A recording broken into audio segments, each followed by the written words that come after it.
Alors là, quoi que les Ukrainiens fassent, Donald Trump a pris sa décision et a tranché. C'est terminé. Oui. L'accord sur les minéraux ukrainiens ne suffirait pas à convaincre Washington, la Maison-Blanche, à reprendre l'aide militaire américaine, le partage de renseignements américains et le partage des données satellitaires en faveur de l'Ukraine. Qui est-ce qui nous fait cette révélation?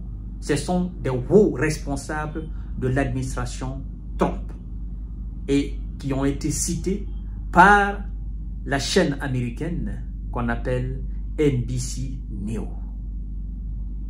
Et M. Donald Trump, selon ses responsables alors, aurait dit en privé qu'il souhaite que M. Zelensky organise les élections, qu'il quitte à la tête de l'État ukrainien et qu'il change d'attitude pour les réunions qui doivent avoir lieu pour envoyer la paix en Ukraine.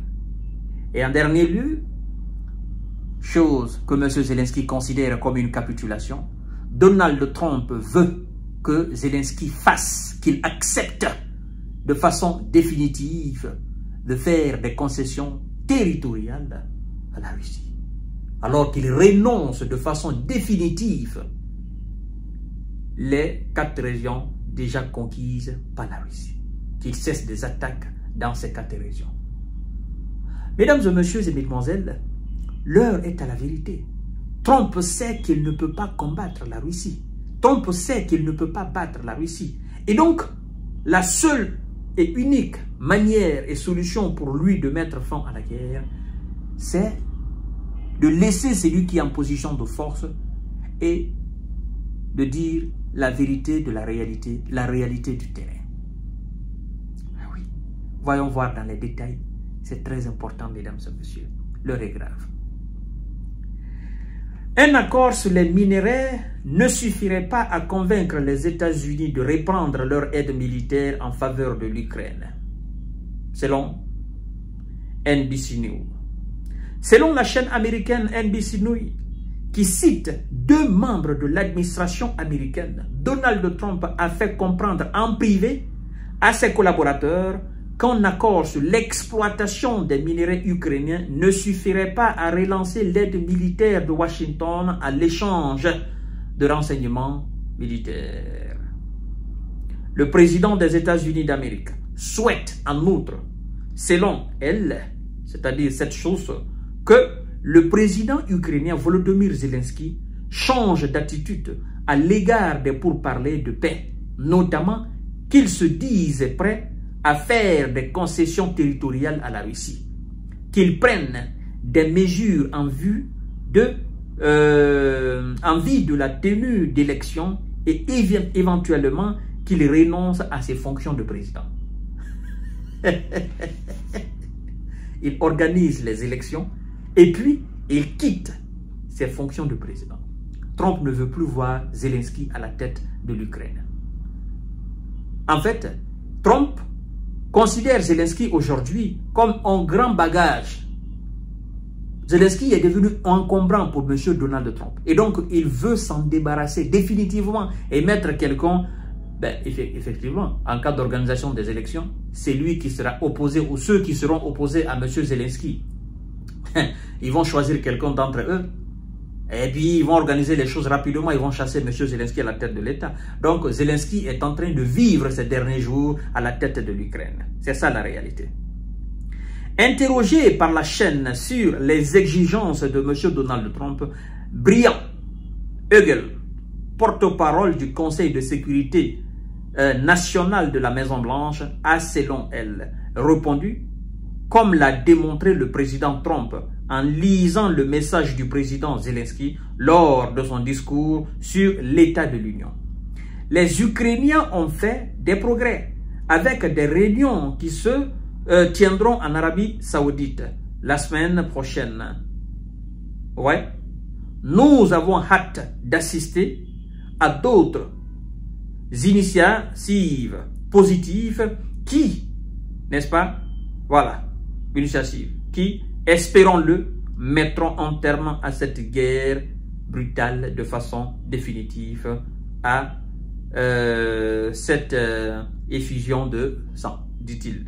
C'est là le porte-parole du Conseil de sécurité nationale à la Maison-Blanche qui fait cette déclaration, citant aussi M. Donald Trump. Alors, des délégations ukrainiennes et américaines doivent s'entretenir mardi en Arabie Saoudite, et je crois d'ailleurs qu'ils sont déjà sur place en Arabie Saoudite. Donc, les choses sérieuses commencent. On ne parle plus d'aide militaire américaine apportée à l'Ukraine. On ne parle plus de voter de sommes faramineuses au Congrès américain. Ça, c'est terminé, ça. De toutes les façons, le speaker, d'accord, du Congrès américain, le républicain, a déjà tranché qu'il ne voit plus à l'horizon voilà, une quelconque vote encore, un quelconque vote pour des centaines de milliards pour l'Ukraine, hein, pour continuer la guerre. Et donc, ça veut dire, aujourd'hui, les Américains ne sont plus pour la continuité de la guerre en Ukraine. C'est terminé, la guerre est terminée. C'est fini. C'est fini. Si les Européens veulent qu'ils envoient leurs propres soldats sur le terrain, s'ils veulent, ils n'ont qu'à continuer à débourser des centaines de milliards d'euros. Mais l'Amérique dit, c'est fini, nous allons mettre fin. Et dans tout ça là, ce qui fait mal à l'Europe, c'est le fait qu'elle n'est pas conviée à ces réunions en Arabie Saoudite. Ça fait énormément mal, ça brûle les Européens. Et ils souhaiteraient quand même que des délégations européennes soient autour de la table. Mais malheureusement, ils n'ont pas de poids. On ne peut pas avoir les États-Unis à la table de négociation, en même temps les Européens à la table de négociation. Les Européens et les États-Unis composent un nom, et le président de ce bloc-là, c'est M. Donald Trump, c'est-à-dire le président des États-Unis. Et donc, tu ne peux pas avoir un général autour de la table et puis un commandant et un lieutenant pour dire nous allons faire des négociations. Non. Là où les généraux doivent se voir, les commandants ou les colonels ou les lieutenants ou les sous-officiers, en fait, les sous-officiers n'ont pas leur place là. Là où les chefs d'État ou les chefs d'État-major doivent se rencontrer, ben écoutez, les commandants machin n'ont pas leur place là. Là où les chefs d'État doivent se voir, ben, les premiers ministres n'ont pas leur place là.